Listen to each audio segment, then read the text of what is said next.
Good evening, I hope everyone's well today. I appreciate your time and thank you for watching. If you find value in this video, consider liking and subscribing, it does help the channel out a lot. We've had the Home Office come out today and they've launched a new strategy, Violence Against Women and Girls strategy. That's been launched by the Home Office. Of course, they're not going to talk about the elephants in the room, which we'll get into later in the video. The BBC has, the propaganda arm of the establishment. They are sourcing a lot of photos of white children for the video, because we all know that white children, Indigenous people of the United Kingdom, they are the major threat to women and children and the safety of our families in the UK. We all know this. And yes, that is sarcasm. That is very, very sarcastic of me, so forgive me. Let me get into some statistics that the government don't want you to know about. Let's discuss the elephants in the room slightly. The grapes in the continent of Europe, if you look at the United Kingdom, this is 109 per 100,000. We are right out in front, followed by Sweden, Iceland, France, and Denmark. That is the top 5. But if you look at the UK, we are head and shoulders above the rest of Europe.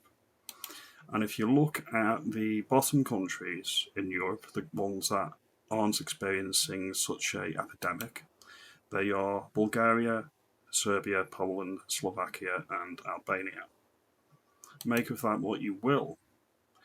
It is notable that Poland is staunchly anti-mass migration. They have 0 refugees from the exotic places that we seem to be taking them from in the UK, and yet their essays, their grapes, are right down on the bottom. You would think that that is proof undeniable, that is proof incontrovertible.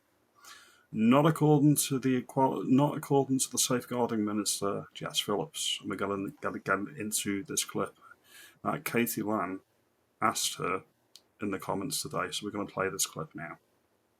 Thank you, Madam Deputy Speaker. Despite repeated attempts by my Conservative colleagues to secure the release of comprehensive data on migrant crime, the government still refuses to publish the full breakdown.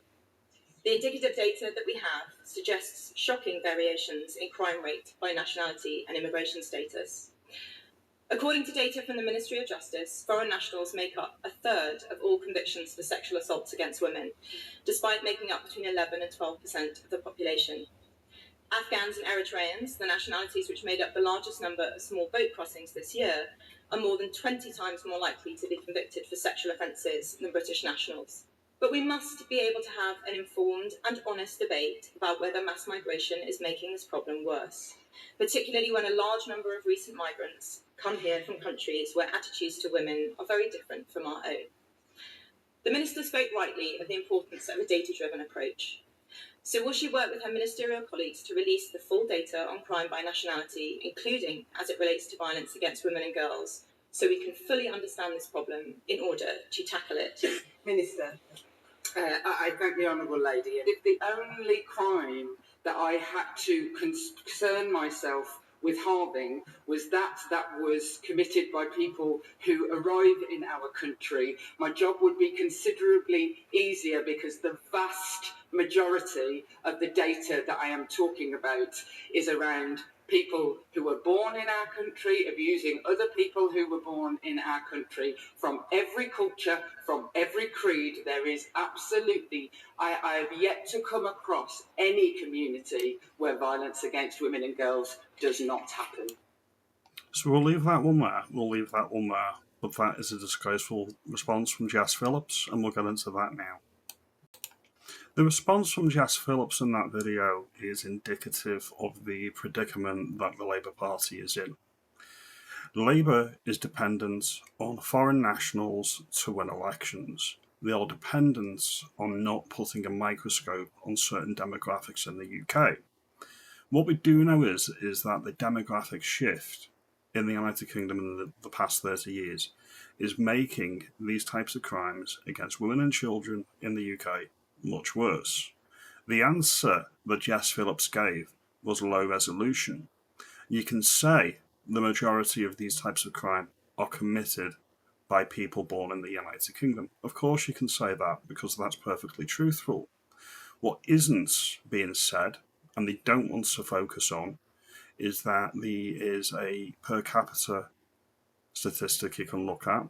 And when you look at these factors and you look at these figures from other countries, such as other Western nations that do release the crime data per ethnicity and demographic, the results are stark. And you can see that here. Let's just have a look.